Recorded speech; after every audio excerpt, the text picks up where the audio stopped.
Merci Carole. Bonjour tout le monde, je vais m'appuyer si vous me permettez. C'est Jérôme Dupont, je suis adjoint à la direction de l'autonomie à l'Agence régionale de santé. J'excuse Deborah Svetosevic qui pouvait pas être avec nous ce matin. Mais c'est un plaisir pour moi évidemment d'être présent à plusieurs titres, de par aussi l'histoire que j'ai aussi dans l'accompagnement aussi du public TSA au sein du CRA pendant plusieurs années et à tes côtés d'ailleurs pendant ces années. Donc je suis vraiment très content d'être avec vous ce matin.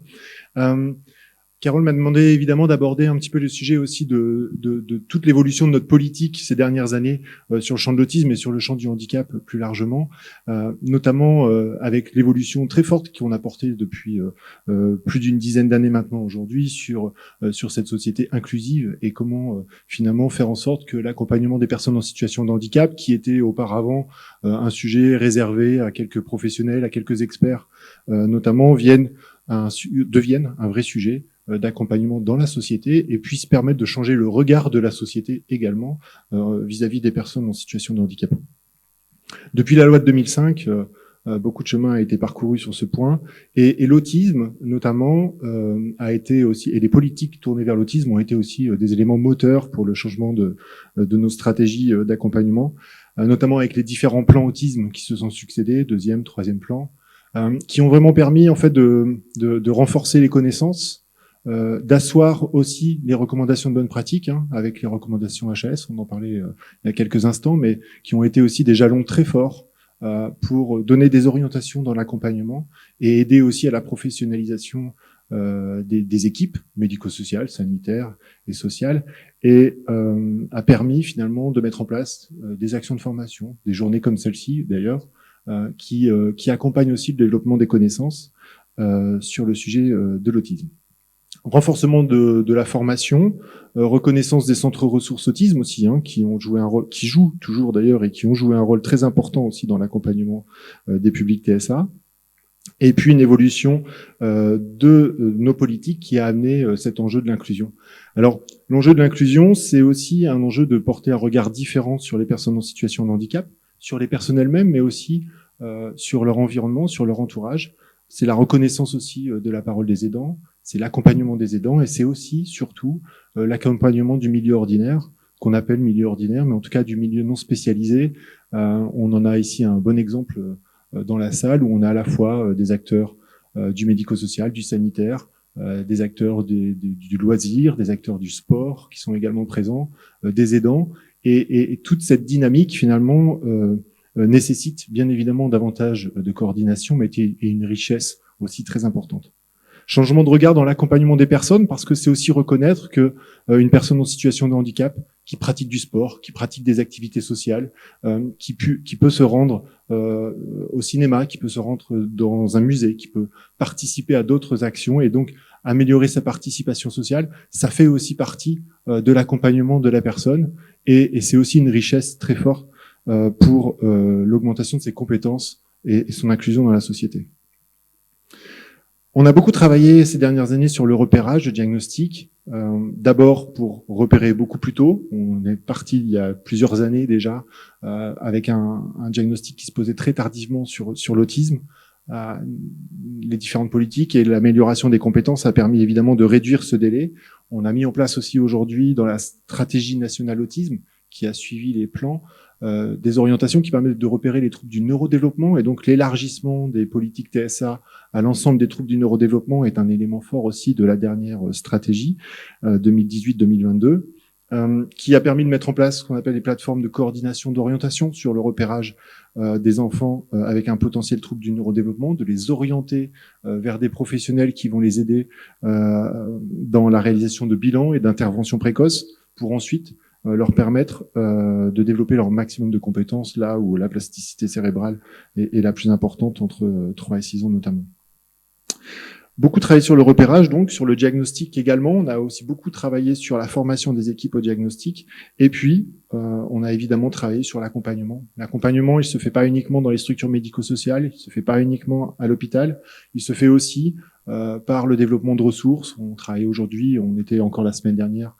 près du Havre sur un colloque sur la petite enfance et notamment sur l'accompagnement des professionnels de crèche, par exemple, et les équipes aussi du périscolaire, sur comment mieux accompagner les enfants. Et toute cette richesse, là encore une fois, est très importante pour répondre à ces enjeux. Au travers des acteurs du médico-social, aujourd'hui, notre enjeu, c'est de renforcer, là encore, les compétences, mais c'est aussi de spécialiser les équipes dans l'accompagnement, les rendre plus efficaces dans l'intervention, en ayant en tête toujours ce que souhaitent les personnes en situation de handicap. Et le regard que change cette société inclusive, c'est aussi de donner davantage la parole aux personnes en situation de handicap, et c'est que chaque personne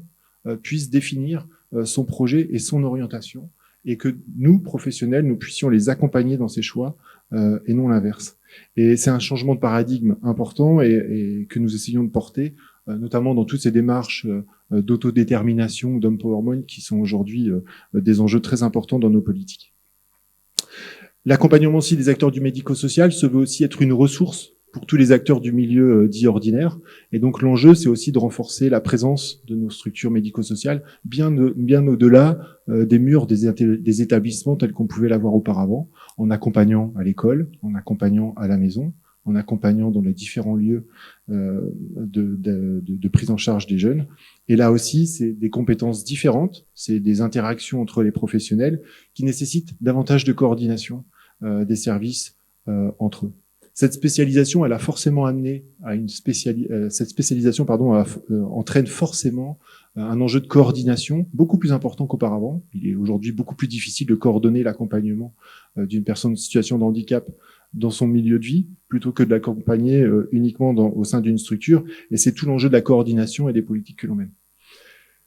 L'enjeu, évidemment, c'est de décloisonner ces politiques et de faire en sorte que les services de l'État, les services de l'éducation nationale, les services de droit commun, les collectivités s'impliquent de manière transversale et commune dans nos différentes politiques. Et aujourd'hui, on met en place ce qu'on appelle des gouvernances qui nous permettent effectivement de partager ces politiques ensemble pour s'assurer à la fois que les orientations prises par l'éducation nationale, par l'Agence régionale de santé, par les départements, sont des politiques qui vont dans le même sens et qui vont favoriser l'accompagnement des jeunes en situation de handicap. Nos établissements médico-sociaux, on travaille à travers ce qu'on appelle les CEPOM, les contrats pluriannuels d'objectifs et de moyens, à faire en sorte que on ait davantage de souplesse dans les accompagnements qui ne dépendent pas uniquement des orientations MDPH, mais qui puissent s'adapter vraiment aux besoins de chaque personne et qu'on puisse individualiser les accompagnements. Et c'est tout le sens aujourd'hui de nos politiques et de nos fonctionnements en dispositifs que l'on souhaite développer à travers cette articulation et cette contractualisation avec les établissements. Ensuite, évidemment, c'est l'accompagnement du secteur adulte, qui est un enjeu évidemment très fort, accompagné à la formation, et on travaille là aussi avec l'éducation nationale à renforcer ces actions de formation pour les rendre plus accessibles. On travaille avec les conseils départementaux pour diversifier l'offre également d'hébergement à travers l'aide à la vie partagée, à travers le développement de l'habitat inclusif sur les différents départements. Renforcer aussi l'entraide entre les personnes à travers la création des groupes d'entraide mutuelle pour les personnes TSA amène évidemment à faire en sorte que nos personnes en situation de handicap puissent participer socialement à la vie de la société à travers l'épanouissement et à travers aussi la recherche d'un emploi et une participation sociale pleine et épanouie. Enfin, une fois qu'on parle d'inclusion, il est aussi nécessaire de dire qu'il ne s'agit pas uniquement que de renforcer l'inclusion dans le milieu ordinaire, mais aussi d'accompagner les situations les plus complexes. Et à travers ça, on travaille évidemment à l'accompagnement, notamment des situations adultes pour lesquelles elles nécessitent un accompagnement bien plus spécifique. Et prochainement, nous créerons aussi des unités résidentielles. Il y en aura une sur Rouen notamment pour 6 places adultes.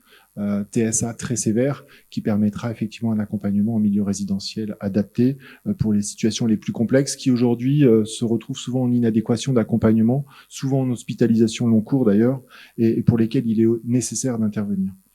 On renforce évidemment l'accompagnement des situations les plus complexes par le développement aussi et par la formation des acteurs du médico-social, par le développement de l'offre. On travaille aujourd'hui avec l'ensemble des conseils départementaux pour renforcer l'offre d'hébergement adulte et autant en Seine-Maritime que dans l'Eure, nous aurons des développements d'offres sur ce secteur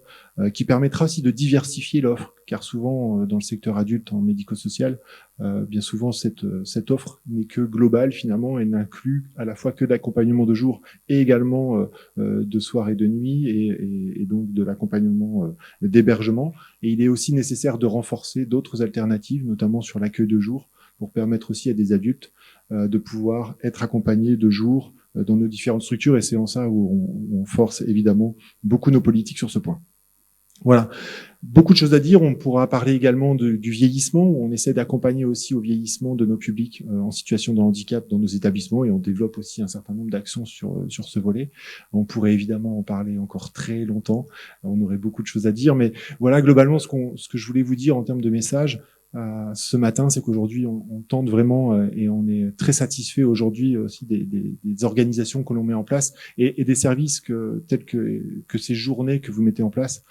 qui démontrent réellement toute cette politique de l'inclusion et le rôle